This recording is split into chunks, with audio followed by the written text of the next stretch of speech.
नमस्कार. संजय गांधी निराधार योजना तसेच श्रावणबाळ निराधार योजना व इतर सर्व निराधार योजनांच्या लाभार्थ्यांकरिता अत्यंत आनंदाची बातमी आज आपण घेऊन आलेलो आहोत. खास करून त्या लोकांसाठी ज्या लोकांचे थकीत अनुदान बाकी आहे. होय, आत्तापर्यंत आपल्यापैकी बऱ्याच लोकांना बऱ्याच महिन्याचे थकीत अनुदान मिळालेले नाही.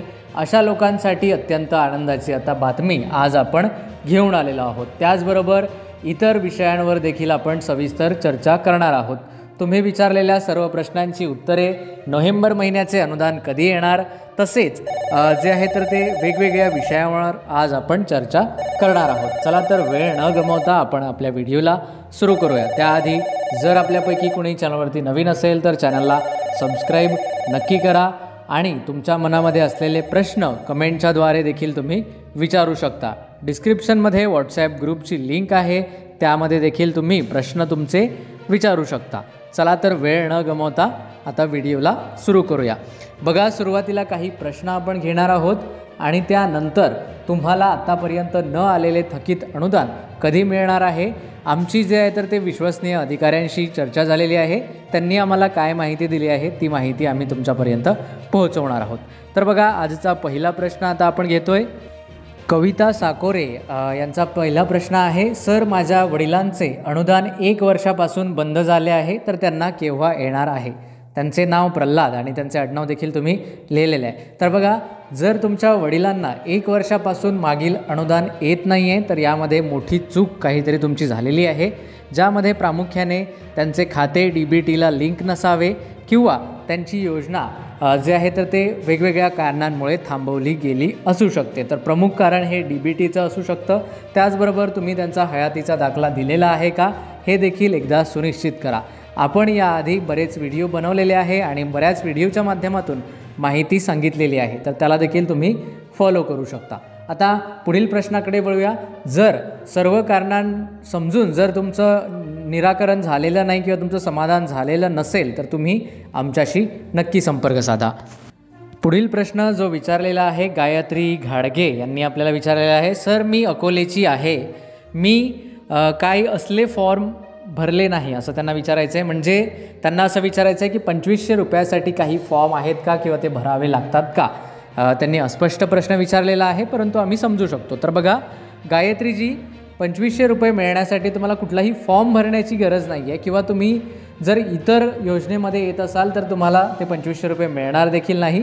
ते फक्त दिव्यांगांकरिता आहे. जर तुम्ही दिव्यांग असाल तर तुम्ही तहसीलच्या कार्यालयामध्ये तुमचे डॉक्युमेंट जमा करणं बंधनकारक आहे आणि त्यानंतर तुम्हाला 2500 रुपयाचा लाभ जो आहे तर तो सरकारकडून दिला जाईल. तर काहीही चिंता करू नका, कुठलाही फॉर्म भरण्याची काहीही गरज नाही. कृपया व्हिडिओला काळजीपूर्वक शेवटपर्यंत पाहत चला, जेणेकरून तुम्हाला योग्य ती माहिती मिळेल. ठीक आहे.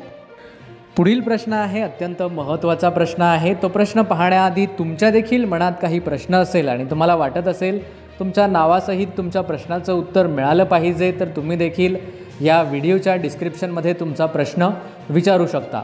जर तुम्हाला काही शंका असेल ती देखील तुम्ही इथे मांडू शकता. अर्चना यांचा पुढील प्रश्न आहे. अर्चना बावने आपल्याला विचारतात, सर मला जे आहे सर माझे पैसे फरवरीपासून ते ऑक्टोंबरपर्यंतचे पैसे आलेले नाही, त्यानंतर मला ऑक्टोंबर महिन्याचे 1,500 रुपये आलेले आहे, राहिलेले पैसे कधी येतील? अत्यंत महत्त्वाचा प्रश्न आहे. तुम्हाला फरवरी ते ऑक्टोंबर अनुदान आलेले नाही, त्याचे कारण काय आहे?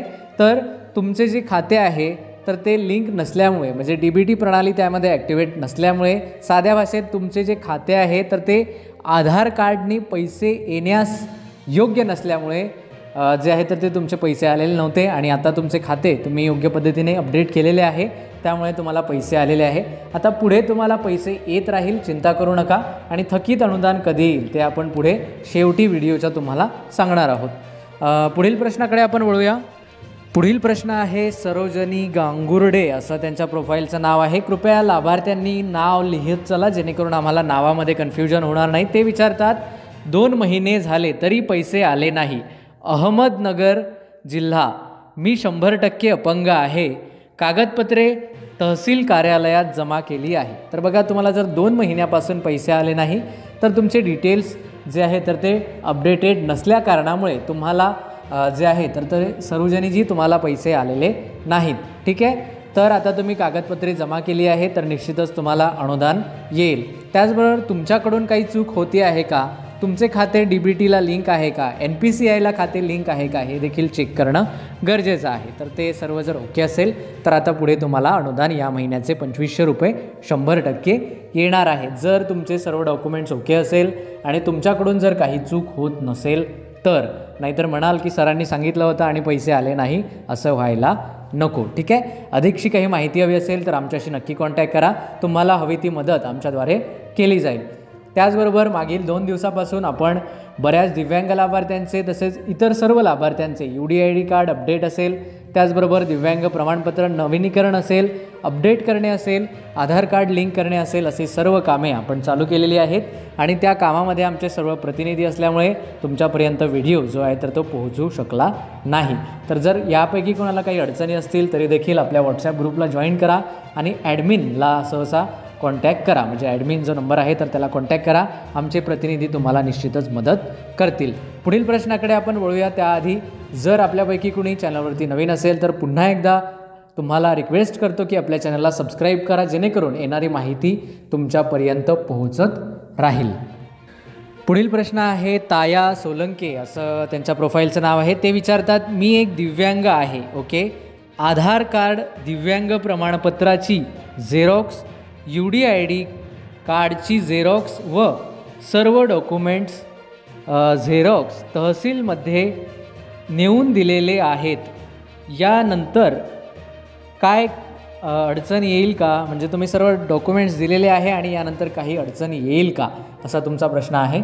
जर तुम्ही आता डॉक्युमेंट्स दिलेले आहे तर काहीही अडचण यायला नाही पाहिजे. तुमच्या पद्धतीने तुम्ही काम केलेले आहे. आता तालुका स्तरावर हे काम त्यांचे आहे की त्यांनी लवकरात लवकर दिव्यांग लोकांचे डॉक्युमेंट्स, म्हणजे तुमचे डॉक्युमेंट्स जे आहे तर ते अपडेट करावे आणि त्याची माहिती जी आहे तर ती DBT पोर्टलला अपडेट करावी, जेणेकरून तुम्हाला या महिन्याचे 2500 रुपये लवकर मिळेल. तर आता काही तुम्हाला करण्याची गरज नाही. तुम्हाला तुमचे काम तुम्ही पूर्ण केलेले आहे. पुढील काम हे अधिकाऱ्यांचे आहे, तर ते निश्चितच पूर्ण करतील. ठीक आहे.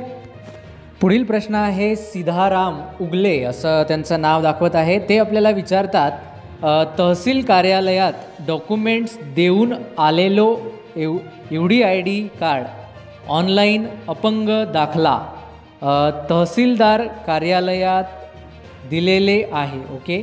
2500 रुपये भेटणार आहे का नाही, असा त्यांचा प्रश्न आहे.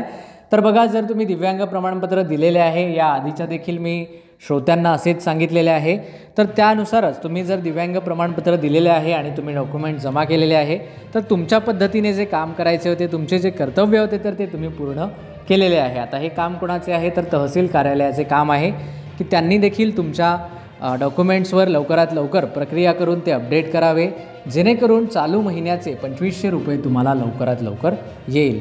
या व्यतिरिक्त तुमच्या मनामध्ये काही प्रश्न किंवा शंका असतील तर ते नक्की विचारा. काही अडचण असेल, मोठी अडचण असेल तर आमच्याशी कॉन्टॅक्ट करा. आम्ही निश्चितच जे आहे तर ते तुमच्या विभागाला संपर्क साधून जे करता येईल ते करण्याचा पूर्ण प्रयत्न करणार आहोत. तर बघा, आता पुढील प्रश्न बघूया कुणाचा आहे. दीपक देवगिरकर असं त्यांचं नाव दाखवत आहे आणि त्यांचा प्रश्न देखील अत्यंत महत्त्वाचा आहे. मी माझी आधीची DBT असलेले खाते बदलून दुसऱ्या बँक खात्याची DBT केलेली आहे. मला नवीन खातेवर पैसे येणार का? म्हणजे तुमचा असा प्रश्न आहे की तुम्ही DBT बदललेली आहे आणि तुम्हाला नवीन खात्यावर पैसे येणार का? तर बघा, तुम्हाला सांगू इच्छितो, तुम्हाला जे आहे तर ते नवीन खात्यावर पैसे येणार, परंतु जर आवश्यकता नसेल तर तुम्हाला खाते बदलण्याची काहीही गरज नव्हती. आता तुम्ही खाते बदलले तर ठीक आहे, परंतु शक्यतोवर माझ्या मते तुम्ही खाते बदलायला पाहिजे नव्हते. हां, होऊ शकेल तुम्हाला काही अडचण असेल किंवा काही प्रॉब्लेम असेल तर तुम्ही खाते बदलले असेल तर तुम्हाला अनुदान येणार, परंतु DBT एकदा असेल तर ती दुसऱ्या खात्यामध्ये करणं मला तरी योग्य वाटत नाही. त्यामुळे इतर लाभार्थ्यांना मी सांगू इच्छितो की जर तुम्हाला एका खात्यामध्ये पैसे येत असेल तर तुम्ही त्याला चेंज करू नका, कारण जर एकदा तुमचे पैसे बंद झाले तर इतरांना विचारा की ते चालू करण्यासाठी किती अडचणी येतात. बरेच असे लाभार्थी आहेत ज्यांना जास्त नॉलेज नसल्यामुळे किंवा काही गोष्टींची माहिती नसल्यामुळे त्यांचे पैसे थांबवले जाते. आणि जर तुम्ही अशा प्रकारे काम करत असाल तर सरकारला देखील ते अपडेट करण्यात अडचणी येतात. त्यामुळे जर शक्य झालं तर एकच खातं ठेवा, असे चेंजेस करू नका. आणि आता ज्यांनी केलेले आहेत, ज्यांनी प्रश्न विचारलेले आहेत, त्यांना देखील सांगू इच्छितो, यापुढे काही अडचण नसेल तर DBT चेंज करू नका. कारण तुम्हाला एका खात्यात ऑलरेडी पैसे येत होते, तर दुसऱ्या खात्यावरती स्विच करण्याची काहीही आवश्यकता नाही. खूपच इमर्जन्सी असेल तरच ते करणं गरजेचं आहे, अन्यथा करू नका. तर अशा प्रकारे आशा करतो तुमच्या प्रश्नाचं उत्तर तुम्हाला मिळालेलं असेल. त्याचबरोबर अत्यंत महत्त्वाची माहिती देखील पाहणं गरजेचं आहे की सरकारने आपल्याला काय माहिती दिली आहे. ती माहिती पाहण्याआधी पुन्हा एकदा मी तुम्हाला सांगू इच्छितो, तुम्हाला देखील काही प्रश्न किंवा शंका असतील तर ते कमेंट बॉक्समध्ये नक्की विचारा. डिस्क्रिप्शनमध्ये व्हॉट्सॲप, फेसबुक, टेलिग्राम, ट्विटरची लिंक आहे, त्याला फॉलो करू शकता. व्हॉट्सॲप ग्रुपला जॉईन करून तुम्ही आमच्याशी थेट संपर्क साधू शकता. त्याचबरोबर चॅनलवरती नवीन असाल तर चॅनलला नक्की सबस्क्राईब करा.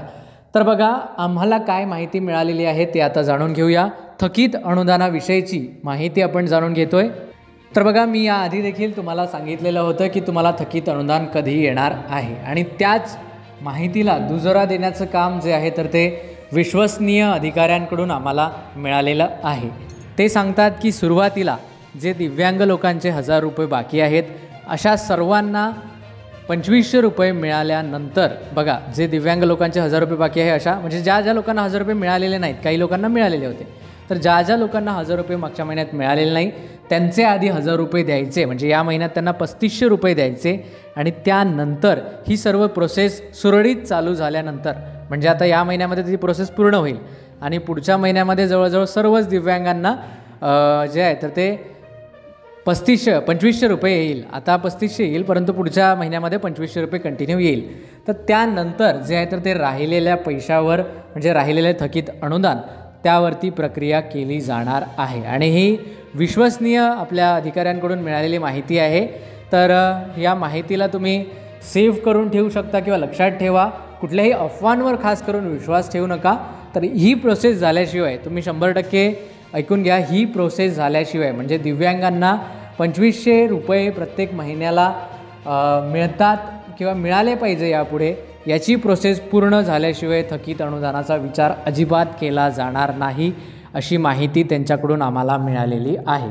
म्हणजे सुरुवातीला तुम्हाला काय होणार, तर सुरुवातीला तुम्हाला पूर्ण लाभार्थ्यांना 2500 मिळतील, जे पूर्ण दिव्यांग लाभार्थी आहेत. आणि त्यानंतर तुमचे उर्वरित थकीत अनुदान यावर प्रक्रिया चालू केली जाणार आहे. आता हे कधीपासून चालू होणार आहे, कोणत्या महिन्यात नेमके पैसे मिळणार आहे, हा देखील प्रश्न तुमच्या मनामध्ये असेल, तर त्याचे देखील उत्तर आपण लवकरच त्यांच्याकडून घेऊया, त्या अधिकाऱ्यांकडून, आणि तुमच्यापर्यंत माहिती पोहोचवूया. अशा प्रकारे हा अत्यंत महत्त्वाचा व्हिडिओ होता. जर तुम्हाला व्हिडिओ आवडला असेल तर इतरांपर्यंत शेअर करायला विसरू नका. चॅनलवरती नवीन असाल तर पुन्हा एकदा चॅनलला सबस्क्राईब करायला विसरू नका. सदर माहिती महाराष्ट्रातील सर्व दिव्यांग लाभार्थ्यांपर्यंत, होतकरू गरजू लाभार्थ्यांपर्यंत पोहोचवायला विसरू नका. आणि आपण आता पुढे भेटणारच आहोत नवीन माहितीसह, नवीन व्हिडिओमध्ये. तोपर्यंत नमस्कार, धन्यवाद.